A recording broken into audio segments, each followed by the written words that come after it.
Hey guys, welcome to the HFFL Fantasy Football League. This is the Week 4 recap.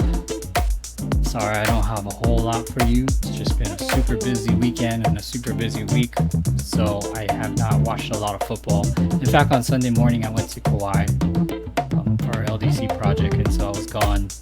Caught some of the early games, and then after that, I was busy. So I don't have a lot, so I'm going to react to the scores in the real time. I did watch Monday Night Football, which was a ton of fun. Lions kick butt. The All Blacks, let's go. I don't know. As far as the drink, it's kind of early in the day, so I'm drinking coffee.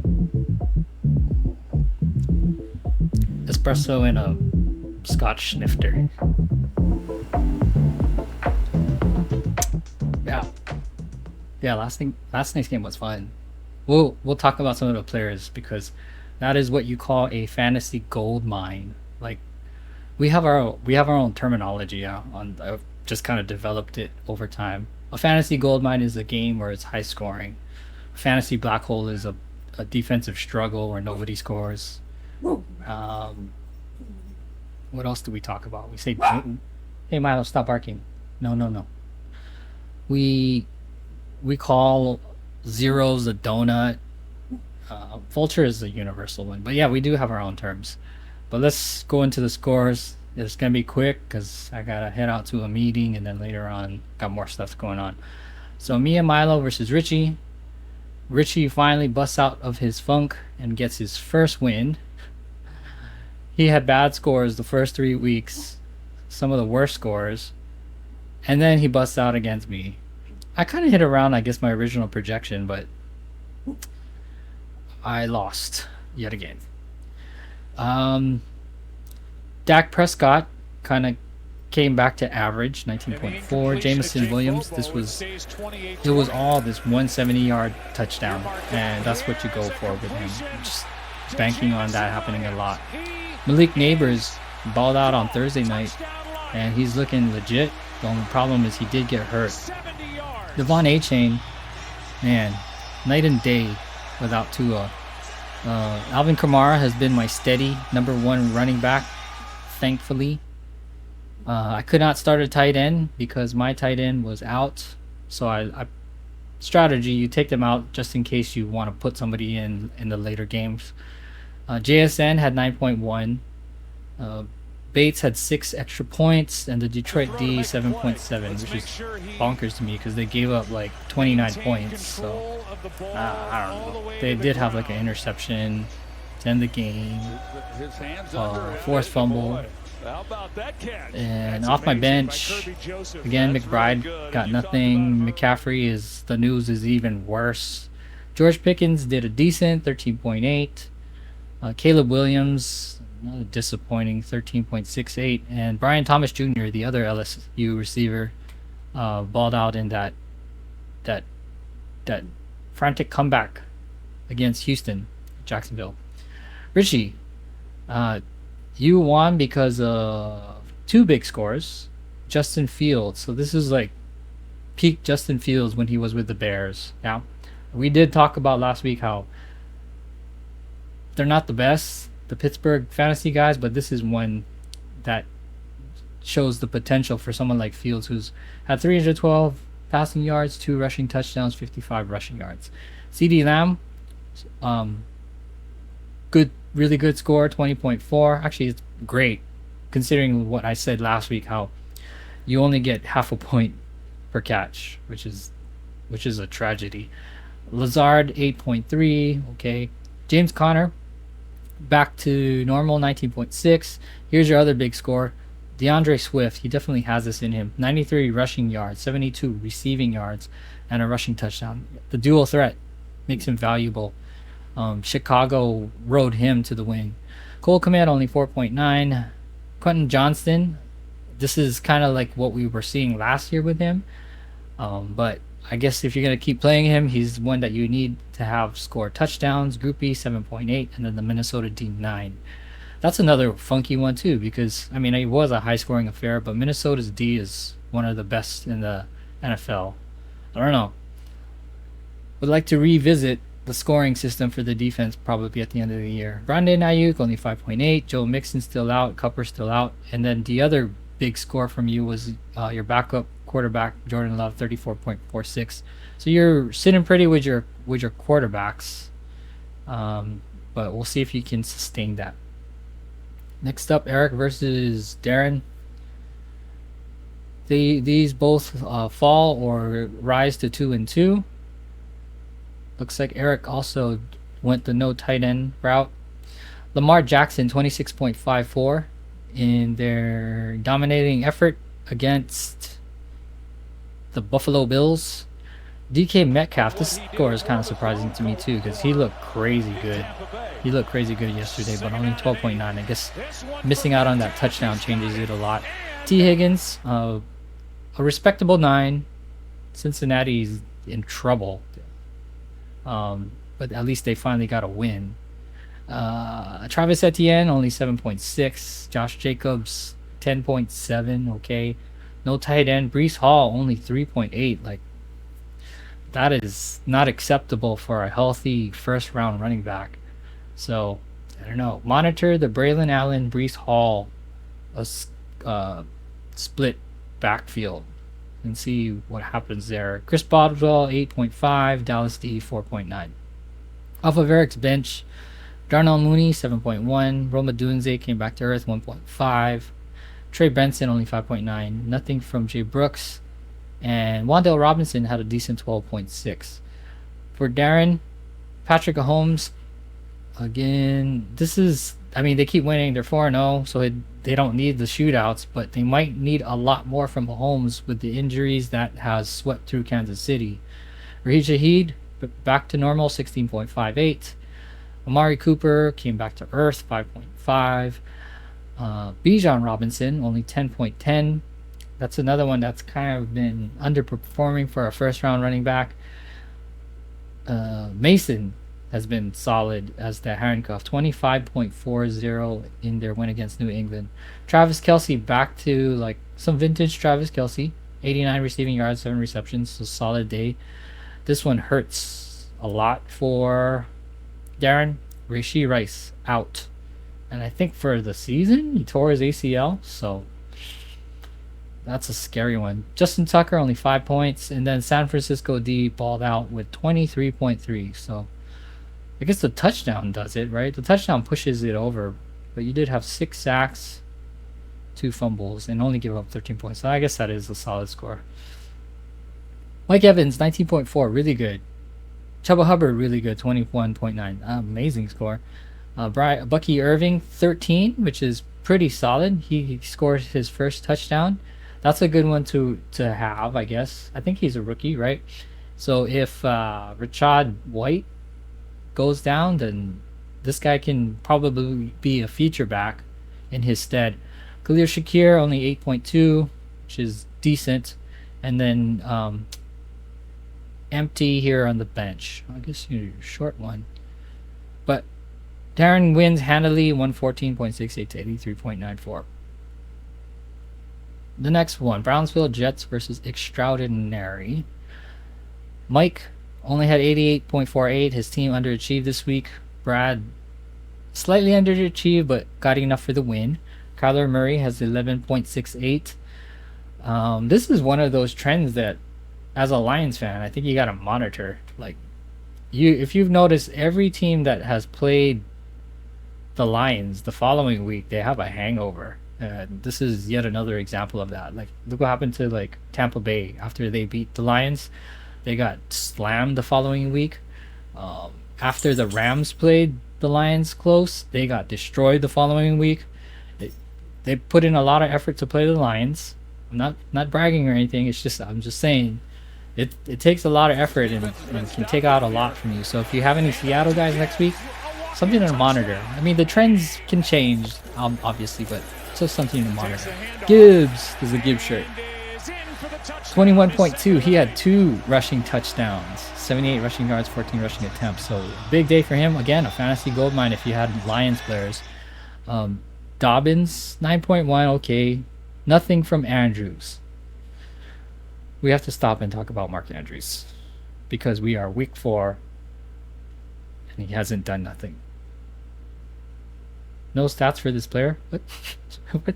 I can't even look at what. Oh, here. Maybe this is the way to look at it. 2.4, 7.1, 0, and 0. That is not good. So the big question, I guess, for Mike to consider: Mark Andrews as an older tight end, did he fall off the cliff? Because the evidence is there. Maybe he has a bounce back game. That's the other thing too, right? Well, you know, after a while, some players get really bad weeks. They bounce back and they blow up. So there's a possibility, but the data is not good so far. Tony Pollard had a solid week, 20 points. Harrison Butker, 6.2, and the Cleveland D, a decent 11.6. Off of Mike's bench, Robinson only 4.7, Rashad White 10.4, Puka Nacua still on IR, and Aaron Rodgers had a 14.5 and was like I think it was raining a lot in that game, yeah. And then they lost to Denver 9-10. That's what you call a fantasy black hole. And then Brad had a solid Stroud day, 26.5. Juwan Jennings kind of came back down to earth, but put up a decent score, 10.3. DJ Moore, an okay 9.7. Saquon, 13.6. He also kind of came back down to earth after his big game last week. Stevenson only 8.5. Sam Laporta, so he looked much more like the Sam Laporta of 2024. So like I said, maybe he's getting healthier. A touchdown really helps this, and I think that's how it is. That's how it's going to be for Detroit players. Is like they're gonna get better, and then the touchdowns are just gonna be like, I don't know, it's roulette. Somebody's gonna get those touchdowns, and Laporta is gonna get some too. Jacoby Ford, a decent 13. Jake Moody, big time kicking score, 13.4, and then the Houston D only 2.7. Off of your bench, Cam Akers had 6.6. Deontay Johnson had a really good receiving game, 83 receiving yards and a touchdown, 17.8. And then Wilson, 5.6 only. That's kind of crazy too, because he was a high draft pick. But I don't know, maybe you saw this as that fantasy black hole and smartly benched him. Zach Charbonnet also benched, maybe because you got news that Walker was back, and that was a pretty decent decision. Even though for your running backs, your running backs were Saquon, and they outperformed him. So, but enough for you to get the win. So congrats to Brad. Fly to London, shortly flying to Japan, is Morgan versus James. Morgan loses, he falls to 0-4. James wins, goes up to 3-1. Jalen Hurts had a 19.92. They barely got this win against Tampa Bay. Amon-Ra St. Brown got this nice toe tap touchdown, and he threw a touchdown. So not as much value there because, again, the passing touchdown is only 4, but you take all the fantasy points you can get. Zay Flowers only 1.5. Najee Harris 10.10. Brian Robinson, a solid, great game, 20.9, over 100 rushing yards. That Washington offense looks legit. Dallas Goedert, really good, 9.7 score. Drake London, 9.4. Jake Elliott, only 2. Looks like 2 extra points. And then the Pittsburgh D, only 2.6. So special teams hurting you quite a bit, because maybe if this gets closer to double digits, that gets you closer. And then let's see if there's something you could have had on your bench. Addison would have definitely helped you get that win. He had 21.5. Braylon Allen, again, he was the other New York Jet running back, but I guess he didn't do as good either. Dalton Kincaid, 7.2. Interesting. Yeah, you chose wisely, 9.7. I guess talent-wise, I take Kincaid over him, but you rolled the dice with Goddard and won. And then Devontae Smith continues to be out, I guess, after getting hit and being on concussion. For James, Brock Purdy, a respectable 17.62. Godwin, an okay 9.9, kind of underachieving for his level. Jamar Chase broke out, 83 receiving yards and a receiving touchdown, helping them avoid going 0-4. Kyron Williams has been a revelation as a running back, 20.3, almost 100 rushing yards. Oh, David Montgomery, not the highest scoring running back for you, but the most fun to watch in my opinion. He's crazy. And just like destroying the Seattle defenders on his way for a 40-yard rushing, of 40 receiving yards. That was a reception that he got all on one catch. And then Isaiah Likely, 3.1, not much, but that's 3.1 more than Mark Andrews. Pittman, again, busted out, 14.3, so maybe the new quarterback change works out better for Pittman. He is also getting healthy. Another great game by Aubrey. This might be kind of like the wild card to help James get this 3-1 record. And then the New Orleans D came back to 4.3 after being like dominant looking. Off of your bench, George Kittle has been solid. Maybe you played him because he was questionable, but he was the better tight end on the day. Nick Chubb is still out. Dowdle had a really solid game, 13.7 with a touchdown. And then Matt Stafford did not have a good day at all, 8.96. Okay. Mike versus Jeremy. Mike pulls out the win. This was a rough week for Jeremy. But for Mike, Anthony Richardson, was sad to see this because he got hurt close to in the red zone, right? He goes out and then they comes back in and then they call a play of a keeper to run and then he gets clocked again and then he's out. Like, what are you guys doing there, Indy? So, not happy about how what they were thinking. Very, very weird. But at least it didn't hurt you and you were able to get a win. Nico Collins had one of the best receiving games of the week, if not the best. 151 receiving yards, 12 receptions, and a touchdown. Can you imagine? Those 12 receptions is only 6 points. So add 6 more points to that, and he's a 30-plus point scorer. So really, really kicking myself over not catching that target / catch point scoring thing. Marvin Harrison had a decent 13. He had another touchdown. Taylor had a big-time game, helping them win and knocking off Pittsburgh, 20.4. Singletary didn't do too much, 5.7. Higgins didn't even do much either, 2.2. Zach Moss, good start here, 17.3. He overachieves. A decent 7.8 from Richard, and then Kansas City only 7.1. Off of your bench, you had some pretty decent scores here. Judy only 10.4. Xavier Worthy had a solid game. He had also a nice long touchdown bomb, 14.98. Christian Kirk, another one who had a big touchdown bomb, 15.6. And then Taysom Hill, 15 points. So this is this is funny for Eric because Eric is the one who had him like the whole week, and he wasn't doing anything for so long. And he drops him after the donut, and then all of a sudden 15. That's the rules of fantasy, I guess. But for Jeremy, tough week for him. Josh Allen didn't do anything this week, only 10.4. Justin Jefferson continues to be a solid wide receiver. Didn't even need them too much. 85 receiving yards and a receiving touchdown, 6 catches. Keenan Allen, only 3.4. Cook kind of comes back down to earth, 6.2. Kind of disappointing after that. He tried to start Mostert, but he was still, they didn't give him any snaps or something. I don't know. Kyle Pitts didn't do anything. That's 2022 to 2023 Kyle Pitts. Reed balled out, 23.7 in this loss to Minnesota. Younghoe Koo, big time, 23.7. Can you imagine if you didn't have this score? You probably would have been like maybe low score of the season. New York D only 7.3. Off of your bench, Sam Darnold was definitely the one, but that's definitely not an obvious start. So you get a pass there.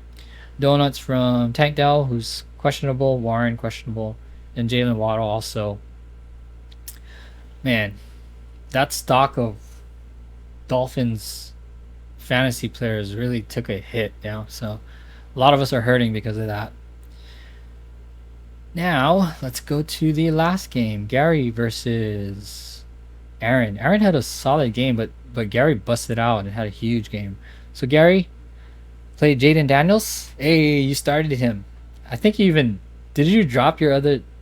Yeah, I think you dropped Baker Mayfield, right? So ruling it out and going with Daniels, and then he looks amazing. 253 passing yards, a rushing touchdown, 47 rushing yards. Dominant fantasy performance for him. Stephon Diggs had a solid 16.10. Terry McLaurin, decent. So nice pairing up with Daniels and McLaurin. Derrick Henry. I thought his game last week was crazy. Look at this. 199 rushing yards, 100 rushing touchdowns, 100 receiving touchdowns. It's all about load management, man, for this guy, because he didn't do a lot last year. So it's like he was saving his legs for this year. So a steal. He's currently one of them steals so far after getting him so late. It almost looked like a reach a little bit, but I mean, there you go. Paid off. Steal only 0.3. Ferguson a solid 8.4. Tyreek Hill only 6.5. McPherson a solid day kicking game too. Big. It looks like long field goals. That's what'll do it for you. 15.2. Baltimore D decent 9.9. Off of your bench, Madison only had 6.5. Debo only 8.9. Chase Brown had a big running game too, helping them finally get that win. 25.78. 2 rushing touchdowns, 80 rushing yards, and 52 return yards. So you got some return yard points on there. And then Wilson only 3.5. Aaron. Joe Burrow had 19.58. They got the win. They didn't need a big fantasy performance from him. Myers only 7.4. Crystal Olave a decent 12.7. Aaron Jones solid 18.1. A big time game from Kenneth Walker, who was back and healthy. This is all like the 3 touchdowns. Watching the game, they held him in check like in the first half rushing wise, and then after that the dam just broke, and that 3 touchdown performance gets you like half that score. Brock Bowers a decent 4 point. I shouldn't say decent. We expect more from him. Hopkins only 4.1. Fairbairn only 6.5. Chicago D 18.1. And then off your bench, 4 donuts, 4 bagels. So nothing. You started the right players, the best you could do. Just tough matchup for the week for you. Probably could have beat a bunch of other guys. So that's the matchups for this week. Yeah, I don't know what to say. We talked about them in terms of like there's always things that happen, right? There's always a first overall player that gets drafted that tanks your stock. That happens with McCaffrey. There's always someone who pops off out of nowhere, and not a lot of people expect it. Probably nobody. Looking at people like Jaden Daniels, it's and then like some old heads, which you kind of like worry about, right? There's always a trend with running backs of just like falling off, but people like Kamara and Henry still being solid, and then also the surprise of some of the rookies. Maybe not so much a surprise because someone like Marvin Harrison was a first rounder. But other guys like Worthy, Neighbors, Dunze will have a game here or there, and even some of these no-name rookie wide receivers doing stuff. So be fun. We're about maybe a quarter way through, and yeah, that's all I really got. So like we said, we're gonna keep it short today. Anyways, we'll see you later. Bye.